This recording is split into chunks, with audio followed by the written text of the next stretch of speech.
Welcome back, everyone. I am excited to have you back here on the show. We have the amazing David Barnett of davidcbarnett.com.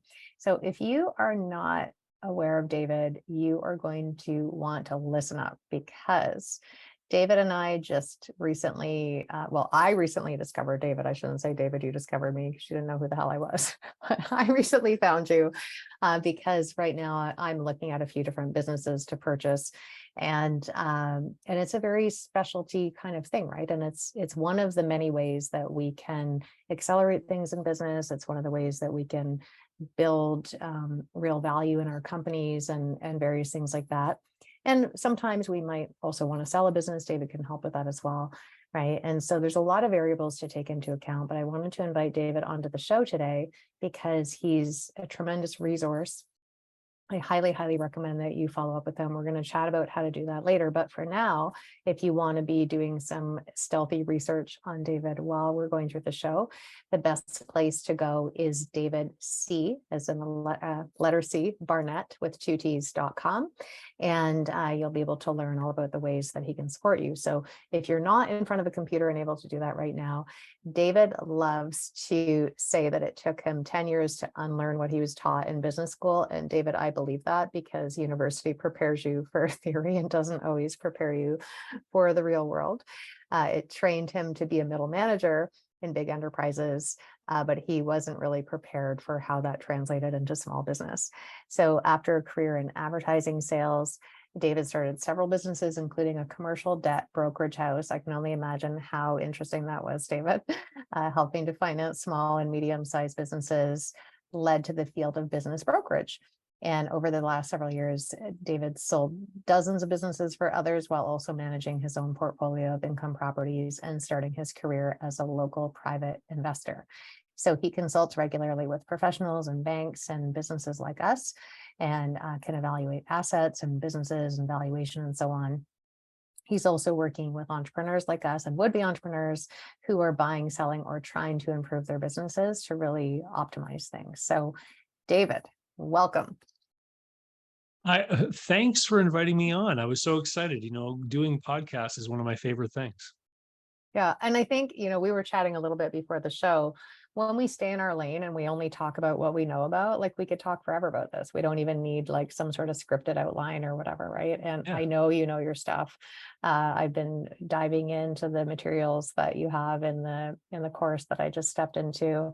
And but I mean it's obvious. It's very obvious that you know your stuff. And what I appreciate about you, among many other things, is that, well, aside from real world guidance and like really making it applicable and giving real world examples to help our brains sort of go, okay, that's in theory, but how does this apply in real life? You're just a grounded, personable, like welcoming guy. This is a very niche thing to have knowledge about that most people don't, but I don't at all feel like you're talking over my head or you view yourself as like, like you're talking down to the peons or whatever, and you're just real, Well, thank you. It's interesting because I was listening to someone else talk. Can't remember if it was a podcast or an audiobook, and they were talking about how there are some fields out there that will use certain jargon and language, and the jargon and language serves no purpose other than to make people outside the field feel like they don't know anything. Mm-hmm. And it's almost like the jargon and language is meant to be a barrier Mm-hmm. to kind of like be a moat to protect their business. And for as long as I can remember, people have often commented that I am skilled at being able to explain things and just Mm-hmm. a good natural teacher. And so you lean into your strengths, right? Mm-hmm. And it's funny because my whole path, even as a teenager and growing into my 20s, I always ended up in a place where part of what I was doing was explaining things. Even here's a flashback. Even at one point, I was a science center like presentation interpreter that would get little girls with the long fine hair to come out and put their Oh, hand right. on Yeah. the Van de Graaff generator to get their hair to all like poof out like a big dandelion about to go to seed, and explaining how static electricity worked and all that kind of stuff. So, and then through my sales career, I've often been in positions like, I spent several years back working in the yellow pages back in the 1990s, which was amazing because it got me this exposure to all these small businesses of varying types, and I got to figure out how they made money and what kind of customers they wanted. But I would end up sitting there talking with them about the difference between directive and creative advertising, and how a business uses both of these and how they fit together, and you know how yellow pages worked differently than a radio ad, but what can really make the radio ad work well is the connection with the yellow pages. Back in those days, we didn't have smartphones. And so, I would instruct clients like a flower shop, for example, I would say, if you really want to make sales for Mother's Day, you put a distinctive ad in the yellow pages, and then you go on the radio and say, we're doing this special. Look for the ad with whatever when you open the yellow pages, and Hmm. to better make that connection, because no one was writing down a phone number when they're driving in their car, right? And so, and just like showing people how these things connect together. And I guess the analogy today would be, if you're going to do a paid ad on Facebook or something, that you want to lead them to some place that's going to be able to answer their questions and create, trust and demonstrate quality and all that kind of stuff. Because if you don't have that second part, then you're going to pay for leads that aren't going to go anywhere. Mhm. So this has always been something that I've been pretty good at. And when it led me into this whole world, the debt brokerage brought me in front of business owners who were looking for money, and then I started to meet people looking for money to buy existing businesses. And when that financial crisis happened in 08, 09, my debt brokerage pretty much wound to a halt because so many of the companies that I was sourcing capital from went under in that crisis. And then I realized, hey, these people that have been trying to buy businesses as a going concern, they're underserved. And that's what led me into business brokerage. And then I spent a few years doing that, and I realized that that was not really an ideal business. You know, for those watching on video, I've got a lot of gray hair on the side of my head and in my beard, and I say that all that gray hair came from my years as a business broker, because it's modeled on real estate. So Yeah. you find a business owner that wants to sell, you list their business for sale. It can take, Jennifer, years to meet the right buyer. And Mhm. then it can take a year to work out the deal, and then months and months to get all the details worked out for closing. And so I would literally have files on my desk for a long time. There was a fried chicken franchise that I sold for someone. It was one of the first listings I took in December of 2008. It was the last business I sold in December 2011. And so I had that file on my desk for 3 years. I sold the business three times. The first two times, at the 11th hour, the deals fell apart. And so all of the work and the effort that I had done ended up, I wasn't compensated, right? And so those were some of the things that kind of made me frustrated with that career. And I had two young kids at home at the time, so I ended up leaving. I said, I can't do this anymore. And it's funny how the marketplace tries to talk to you, right? I kept meeting business owners who were looking for help throughout that time, and I would give them guidance, I would give them advice, I would talk with them, then I'd find out later they'd done deals on their own. And of course, I didn't earn any money from that. But it was after I left the field, I actually started working for a bank. So I became a banker. And while I was working for the bank, people would call me up because they'd been given my phone number, and they would say, I'm trying to do this deal. I heard that you can help me with it. And I would say to these people initially, like, no, I don't do that anymore. I'm not a business broker anymore. And eventually there was an opportunity where I said, I can help you, and I know you need help, but I have a full-time job. Maybe we can meet on the weekend. I'll have to charge you like a consultant. And the person didn't hesitate. They said, yeah, yeah, I want to pay you. I want some help with this deal. And that planted the seed of what became a little side hustle for me of just helping people with these deals. And then the bank wanted to reorganize, and there were packages coming out. And I said, wow, if I could get a severance, I could use that as a runway for me to build a business in this consulting stuff. And that's what I did. So I basically got back into the world of helping people buy and sell businesses, but this time with a very different business model. Instead of being a broker, I'm now a consultant. And I've written some books and I've done some online courses, one of which you signed up for. But then at the heart of it all is the one-on-one consulting work. And I also have a group program too for buyers. But it's that helping people look at files. I've looked at so many files, so many sets of financial statements, so many sets of tax returns over the years that I can cut through one of these files relatively quickly, and I know the stuff to look for. And so really what people are doing when they engage with me is they're just taking advantage of that experience and getting a shortcut in Mhm. figuring out if there's an opportunity, or if there isn't, or if there is, but just not at this price, or if there is, but here are the conditions that need to be surrounding the deal. And that's the part that catches a lot of people by surprise, because for most people, when they think about a big thing that they're buying, car, house, something like that, you think about it being big, you think about being expensive, you think about a big check, a high price. Maybe you think about borrowing money to get that. People borrow for cars, they borrow for houses. When it comes to businesses, the borrowing is more difficult because it's a harder type of asset for a lender to put their hands around. Bank can repossess a car, they can take a house if you don't make the payments. But the business, part of its value is intangible. It's the goodwill in the marketplace. It's the fact that you're known by people and all this kind of stuff. And the banker can't take that from someone and then put it up for sale, right? And so what surprises a lot of people is that when these deals are made, it's not necessarily the price that is one of the most important factors. It's often the terms of sale. And so we can get into all kinds of interesting things about, here's the price, but part of it's paid on closing, the other part is paid over time, for example, or subject to being written down if certain things don't bear out in the future of the business. If I buy a business from you and it's doing a certain thing, as a buyer of that business, I might expect that it's going to carry on doing that thing for me. Well, what if it doesn't? Right now, it's my business.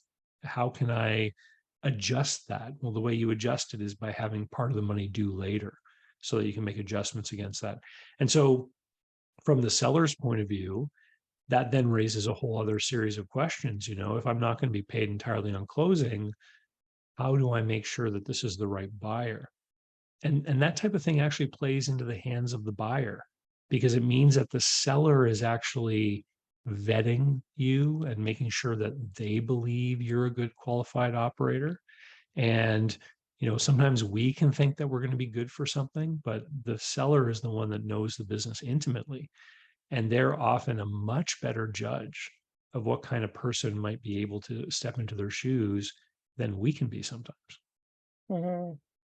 So much to unpack there. Oh my goodness. Well, first of all, I want to circle back to what you said about the mentorship. Like all of us listening today, if you're listening to this show, I know you already get the concept of mentorship really is meant to get you there quicker and to save you the shortcuts. And in this case, like I've invested with real estate mentors in the past and people to help me with the stock market because it's a language I don't understand. And the amount of years I would have to dedicate to understanding that language, why would I do that? Right? Like Mm. back in the day when I used to be in tax liens, right? I'm going to be at an old boys club in Texas and standing at an auction with a bunch of guys in cowboy hats that are purposely going to play the games that any of these auction houses do, whether it's antiques or whatever, right? And what do I know, right? Or I could find someone that's an agent that lives and breathes this and pay them a commission. So I'd rather have 80% of, let's say, $1 million worth of assets versus 0% of $1 million worth of assets, right? And the same is true for this though. Like I'll honestly say to all of you listening, if buying a business or even selling a business is in the cards for you, but let's just stay with buying a business for now. I don't know that you can afford to do that journey on your own without learning some pretty expensive business lessons, honestly. Because even David, in consulting with you, like I already had a sense of some of these, like, I have a feeling that I'm not being told the whole story, or I'm having a feeling that maybe some personal expenses are running through the business, or maybe there's a reason why certain documents aren't being shared. And why is that? I can kind of look at things that are, perk my spidey senses. But then when you and I consulted for half an hour, you were like, and I'm like, oh my God, I didn't even consider that. But I could have easily overpaid, multiple six figures more than a business was worth simply because I didn't know how to ask certain things, right? And I would, of course, much rather keep that money in my pocket and maybe go to work for me in the stock market or whatever I'm going to do, right? So I'm so grateful for Yeah. that, by the way. Well, and people, when they get into this, oftentimes their perceptions obviously are colored by their own experiences, right? And one of the things that I've seen quite often is people who have had any kind of track record in real estate investing will go into the business space and not have a clear understanding of how the risk dynamics have changed in magnitudes. So, I'll give you a quick example. You might look at a rental property, an apartment building, and I mean, I'm not on top of this every day, but they might be evaluated with a cap rate of 6 or 7% or whatever, depending on the market. Well, some people will go into the world of business from that real estate investing world, and they'll look at a business for sale and they'll go, wow, if I look at this like a building, the cap rate is like 19%. That looks like a good deal, right? It looks like really attractive. But let's think about those two things. The apartment building is a tangible structure. We can have it examined. We can have an inspector come in and find any fault with it. With proper maintenance, the building should last for 100 years or more, right? If it's built like a European building, it could last for hundreds and hundreds of years, right? And so we've got this really long-lived asset that's tangible. We can examine it. We can know relatively what its condition is like. We can protect the asset. It's very easy to buy insurance, right? Against a lot of different things that could happen that'll make us whole if things go wrong. Let's look at a business now. A business is where three things come together: people, capital, and they come together in a place, whether it's a website or a physical store or a warehouse or a factory, right? And the owner of the business is kind of like a conductor of an orchestra, because what the conductor is doing is creating this system of how these people interact with each other and how they use the capital. The capital is the inventory, the machinery, the equipment, the cash in the drawer, in the till. And so we're directing people about how we serve customers, how we execute on our product or service, and all this kind of thing. And we have to pull it off in such a specific way that at the end of the day, we have more money than we started with. So we have a positive cash flow. Now, so many different things could happen to upset that finely tuned orchestra, right? And I've seen businesses fail because employees developed substance abuse problems and started stealing, right? Mm. This is something you can imagine. I've seen businesses fail because the owners weren't watching carefully enough of what was going on in the market. I've seen businesses fail because costs went up and they didn't have the ability to pass on the increased costs. We saw a lot of that in this recent period of time with COVID and all the supply chain Mhm. problems. Mhm. When most entrepreneurs look at their business, they see it as a vehicle that they very much hold the reins to. They say, I have a lot of control over this. I get to dictate what's going on in my business. But I've seen restaurants fail when a city decided to replace water and sewer lines on their front of their business and took 3 months longer than they were supposed to, right? That's got nothing to do with customers, the recipes, how polite the staff are, none of it. It's completely outside your control. And you can't buy insurance against a lot of this stuff, Mhm. right? And so the thing that I try to highlight with people is that business being a system, and sometimes people will say, this is what my business looks like or whatever. But and here's what I want to get across is that you cannot actually show me a picture of a business. So you can take a picture of a bunch of plumbing vans and the plumbers standing in front of them and say, this is my business. And I'll say, no, those are vans and people, right? Mhm. You can take a picture of the storefront and I'll say, that's a picture of a building, right? You Mhm. can't take a picture of a business because it's an ethereal kind of thing. It's this orchestration of activity, this song and this dance. And it is so incredibly fragile that in order for you to actually spend money to buy it from someone else, a few things have to happen. Number one, the cash flow has to be there and it has to be good enough that someone wants to buy it. That cash flow is going to determine the price you're willing to pay. But you also have to be able to answer the question, will the cash flow survive the change of stewardship? And with all of these risks with such a fragile thing, just how quickly do I want to get my money back? And so the answer to that is that a lot of small businesses trade hands for like 2 times cash flow. If you want to convert that into cap rate methodology for people that are familiar with real estate, we're talking about like a 50% cap rate. And Mm. so this is why I say that sometimes people that come into this from a different world, they'll bring a different frame of reference and they'll end up doing a mistake that they aren't even aware of, usually until after they've done the deal, unfortunately. Mm. I love that you brought all that up. First of all, as a side note, I don't have a storefront, but whenever towns and cities decide to do massive renovation during peak season, when there's Mm, massive foot traffic in, I don't know, like you and I are both Canadian. So like, let's say Niagara Falls, right? Like they're going to be heavily dependent upon foot traffic from like, let's say May until October or something like that. yeah. And then that's usually when they decide to do massive construction. They're not in a hurry to do it.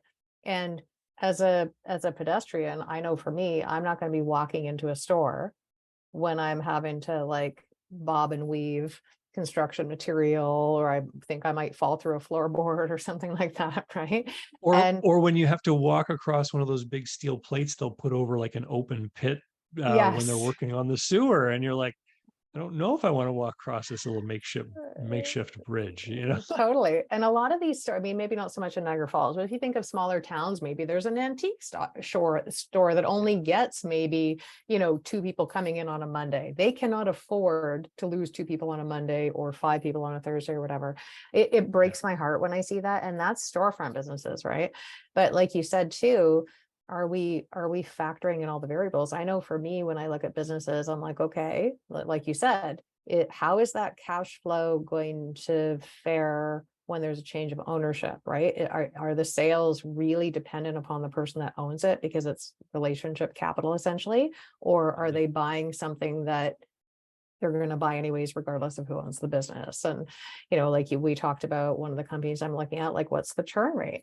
That's a good question, right? If I have to keep replacing customers every 8 weeks, then why wouldn't I just grow my own company myself, or like do it on my own without maybe spending multiple six figures on a company? What am Yeah. I getting then? And of course, looking at all the other creative ways that people account. Like, I think where real estate might apply, and you can certainly correct me if I'm off base, how I view it is, if I'm going to go into one of these deals, not unlike real estate, the seller of a home is never usually, or I shouldn't say never, rarely happy with the price they got. They usually feel like they would have wanted more, except in markets, of course, where it's like a frenzy and they're getting overpaid. But for the most part, a seller is going to say, I wished that, I got 10,000 more or whatever. And a buyer is usually going to feel like they paid more than they would have liked, right? So a good deal in real estate is typically when neither party is 100% happy with what they received or what they paid, right? I've got to think the same is true with a business purchase as well. Well, it's a great thing that you brought up, because I love to talk about the difference between transactional business, which can sometimes be confrontational, which is what you described. So the seller wanted more, buyer wanted to pay less. Neither are entirely happy. But once the keys are handed over, we don't need the seller of the house for anything, usually, right? The same Mhm. thing can be drawn, you can draw the same conclusion about a used bicycle advertised online. You can drive across town, you can look at the bicycle, they want $100 for it, you can offer them 80. They can lie to you and say someone else is coming in 20 minutes if you don't take it, right? They can do all, both parties can engage in all kinds of underhanded negotiations that make the other person feel terrible about the interaction. But once the money in the bicycle changes hands, it's done and it doesn't matter. It's entirely different with the sale of a business. Almost in every case, the buyer needs the seller to stay on through a transition period and teach the buyer how to run the business, right? Mm. So, as a buyer, you want the seller to be happy with you and you want the seller to want to help you. At the same time, the seller, as I mentioned before, they often haven't been paid in full when you take over. So the seller needs to want to be supportive and helpful because they have an actual financial interest in your success, right? Mhm. And so both parties need to be on each other's team. I like to draw the analogy that what we're doing is we're actually creating for a period of time, which could be months or years, even depending on the business, almost creating a partnership where both the buyer and the seller both have the same aligned interests, which is the success of the buyer. And this is critical as to be a successful business buyer is you want all of the wisdom, advice, mentorship, support of the expert in the business, which is the seller, to be there at your disposal and be willing and happy to want to help you. Um, this is one of the things that I point out, and I say you never, ever, ever want to pay cash for a business because then you can make it like the house transaction. And I can tell you a crazy story.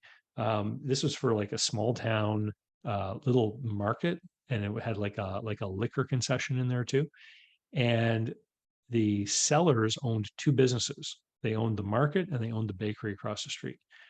And they sold the market. And the new owner came in, and it was a cash deal.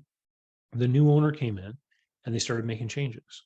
They updated the look, they made it, fresh and clean. They started to have like a sandwich counter, a little bit of deli service. There was a seating area. They started to make all of these positive changes. And the sellers looked at them from across the street and were almost maybe possessed by jealousy, perhaps. Like, we could have done that. Like look at them making us look bad because and so what started to happen is because they were still very much in the public domain at the bakery across the street, they started rumors about the new owner of the market, and they started to say things about the way that they were doing things and all, and just really bizarre emotional kind of stuff. Now, if they were relying on that buyer to pay money going for many years through the structuring of the deal with a seller note, they'd have a financial reason to stay in line to at least not badmouth the buyer. And this is what I mean by you need the alignment of interests between both Mm. parties. And there have been very many deals that I've helped people on where the other party just has not been acting in a mature manner when it comes to business or emotional maturity, for example. And they'll do these sort of like schoolyard negotiation tactics, or they'll start to play these games. And one of the things that I'll always ask my client is, now that you're getting to know them better, do you look forward to being tied up with them over the course of the next few years? Do you think that their promises about their behavior in the next few years after the transition are going to live up to the hype that they're saying this business has? And I've seen all kinds of shenanigans that you really can't prove. One business that I sold had to do with building materials. And it was kind of interesting because it was a very unique kind of product. And one of the great advantages of this business is that they would go and talk with architects or developers. They'd talk about the benefits of their product, and it was kind of stylish and things like this. And what would happen is the architects or the developers would put this material in as part of the specifications. And then they would go out to tender for general contractors to build the building. But all the general contractors were working from plans that said you have to use this stuff. So these guys would get 5 different phone calls from 5 different general contractors, all trying to win the work. But all those general contractors were looking for a quote from them for this material. So it didn't matter who won the job, they would win the sale of their product, right? And so the relationship with the architects, developers, et cetera, were key. So in this particular case, the buyer and the seller post deal were going around and meeting architects, bringing a sample book, having conversations. The seller was introducing them to the buyer and talking about why he was a great buyer and going to be highly qualified to be able to help them and everything. And there was this one architecture firm, and the seller said, "We don't need to go there because I was literally there 2 months ago, and you might want to visit with them in a few years." Well, about a year and a half after the sale, the buyer went into that architecture firm and he encountered something he had never seen yet. And it was people that were openly hostile to him and his product because there had been some kind of history between the seller and that firm. Promises were made, commitments weren't delivered upon, etc. And the seller didn't want the buyer to know. that particular relationship had been poisoned, right? Like no level of due diligence would be able to show you that had happened between that architecture firm and that business. So this is Mhm. what I like to point to when I talk about fragility. There's so many unknowns. There's so many things you can't even test for before you make the purchase. Lawyers will say, do your due diligence. Accountants will say, check all the numbers. You can do all that and still be surprised 2 years after the transaction about something that was unforeseeable from your point of view. It's only after you got in there and really learned the business and got a chance to meet other people in the industry that you become aware of some of these things. This is why it's so important to structure the note in a proper way, to structure the deal in a proper way. But it's also why it's so important to make sure that you're picking, the right character to do business with, Mm. right? You want to make sure that you vibe with that person, that there's some commonalities. I will often say that a buyer's best position is to really meet the seller, and both of you walk away with the impression that, hey, I'm like them, but 20 years younger, right? Like I can see that I'm on the same kind of path in life as the seller is, and that we have some consistencies or some commonalities in our experience or whatnot that was going to connect us on multiple levels. In my opinion, a successful business sale transaction results in the buyer and seller becoming friends. And I've got Mm. many instances where sellers, years after a transaction, will stop in on the business and chit chat with the buyer, and keep up with each other and talk about things and talk about changes in the industry. And that seller 10 years after will be on the golf course and hear potentially some business, and call the buyer and say, I just had a conversation with this guy and they could use your services, right? Because they genuinely like each other and want to see the other party succeed. And if that is lacking, if there's it's impersonal and cold, and there isn't that connection, then I think the buyer has to be even more careful. Mm. I love that you're sharing this because I I hadn't even considered that. In the business that I bought a year ago, we know each other very well, so it was kind of a given, right? Like I know this person's heart and their character and so on. But I would have probably approached a lot of this as transactional, and you're right. Like especially when you're talking about the shady stuff that I'm guessing, is this kind of like a common clause, by the way, in a contract where you're like, seller agrees not to sabotage the new, the new buyer, or like disparage, or, like whatever clauses you might put in there about like, keep your mouth shut and don't smack talk me in public kind of thing.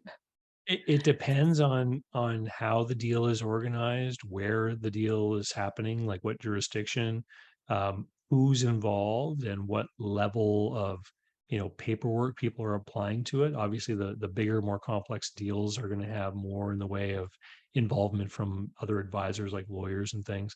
But Mhm. it's typical, for example, when you make an offer on the business, that there's some kind of clause saying that the seller has to carry on business as usual, right? You don't want to do anything that's going to harm the business potentially. But I'll give you an example of a deal that is not closing that one of my clients is working on. So they were negotiating for a business, and the business has recurring revenue with contracted clients. And the seller was very, tough in his negotiating.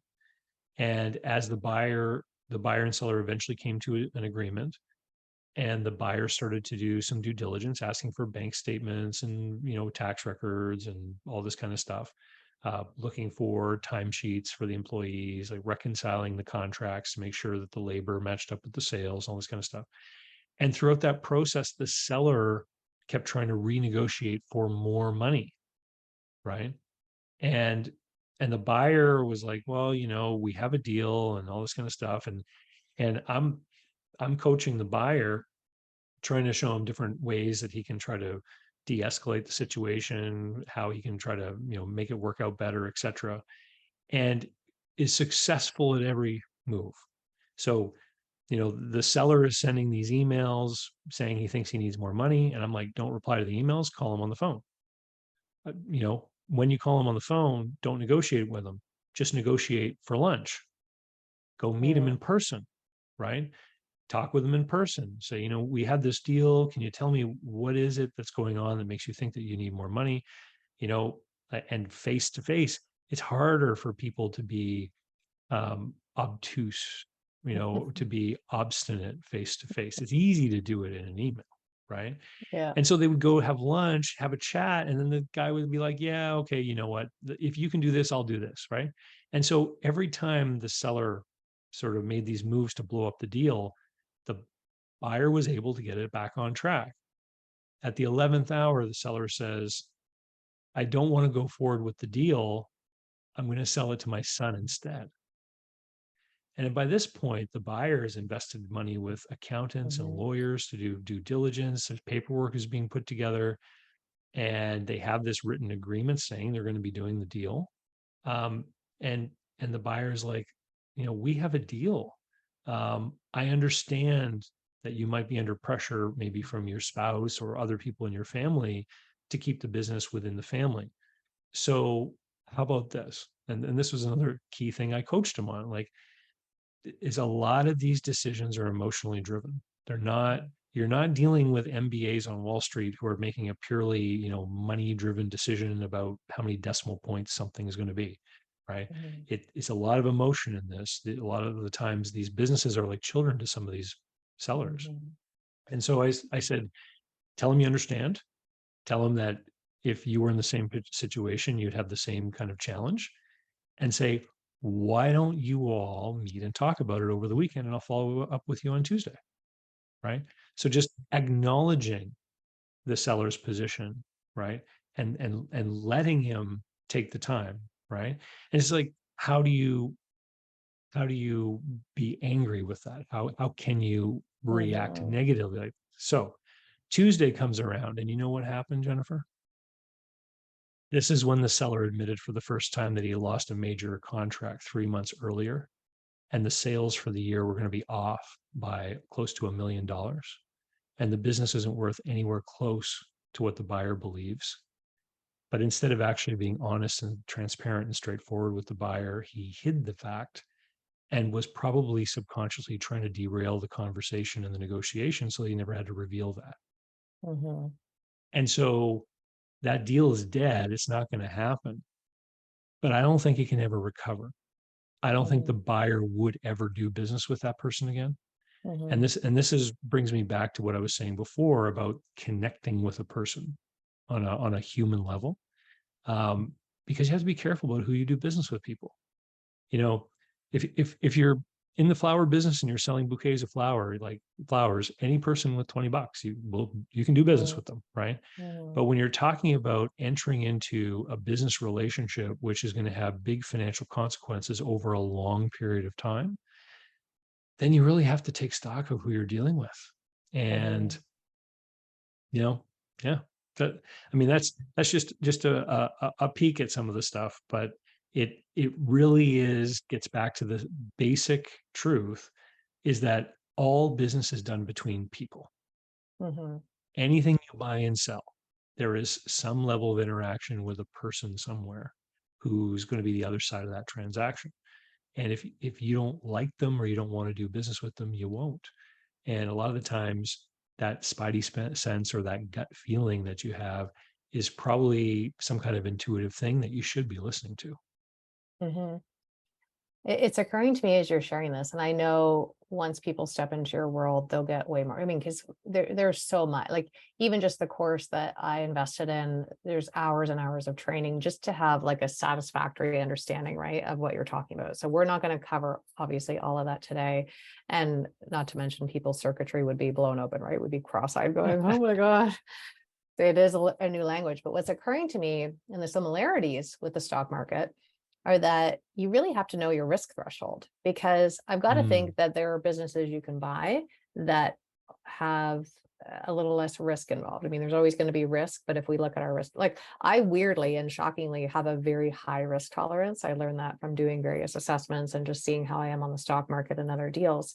So I try to mitigate some of that, like, you and I've talked about, to look at what am I missing that my brain can't see right now, right? But I still recognize that there's going to be a risk. And so I have to then be able to live with the cause and effect of my choice of getting into a deal and maybe not asking the right questions, or getting into bed, so to speak, with a seller that maybe is lacking in character or is willing to be like intentionally deceptive or things like that, right? So there's just, like you said, some things you can't mitigate against. But it Well, occurs to me. you talk about risk, and you mentioned the stock market. So I'd love to just in 2 minutes Yeah. share one of the key risk factors that is highlighted by the difference between these two markets.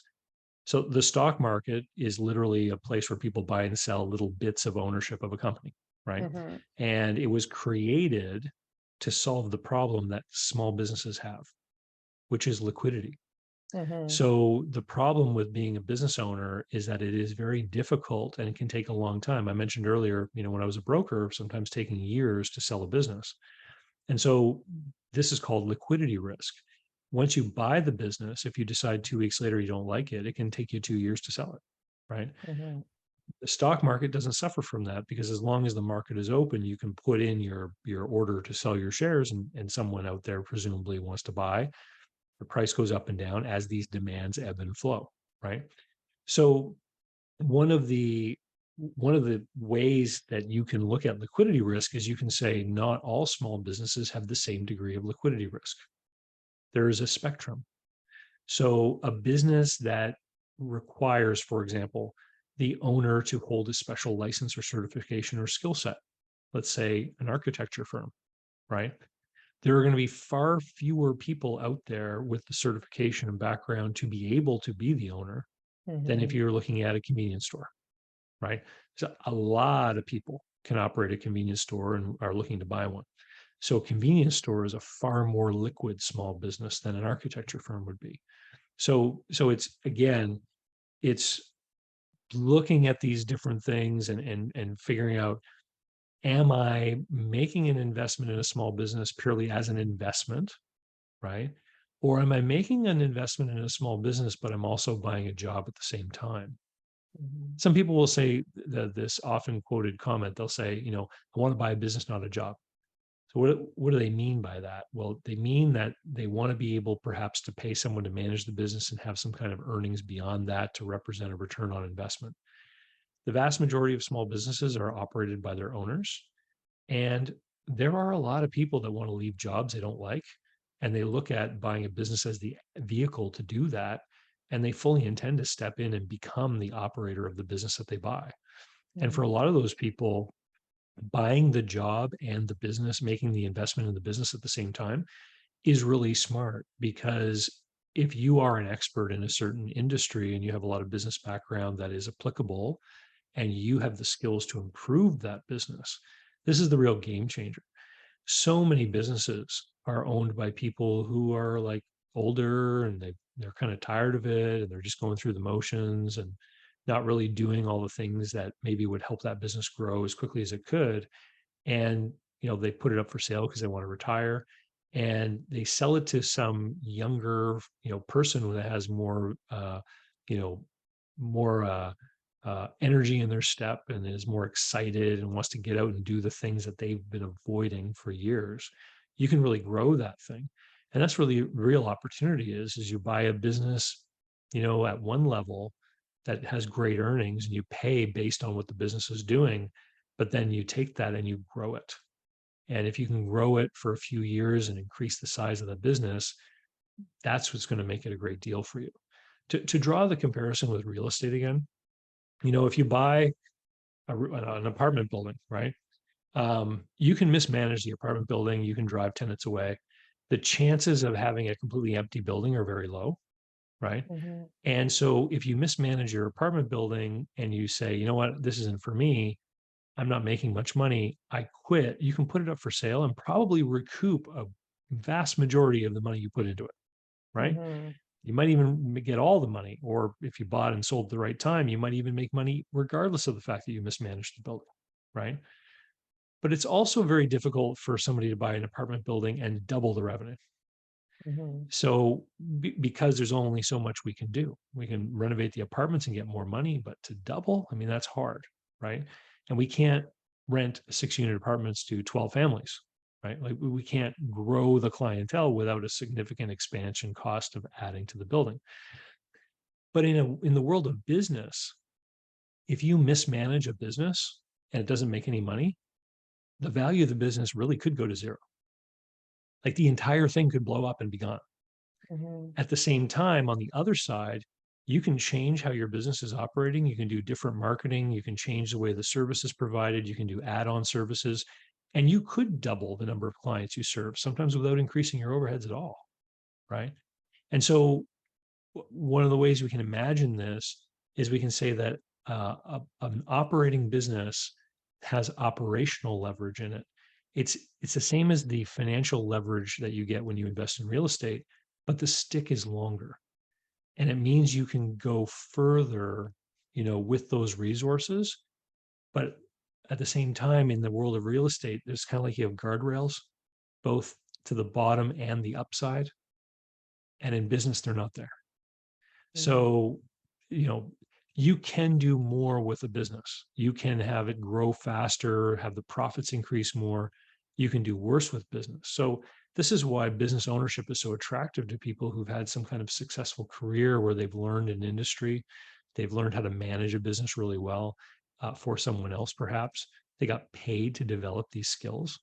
And now they're going to go buy a business and they're going to apply their own skills for their own benefit now for the first time, where not only are they going to take a paycheck, but they're going to participate in that upside of potentially growing the sales and growing the revenue and growing the earnings.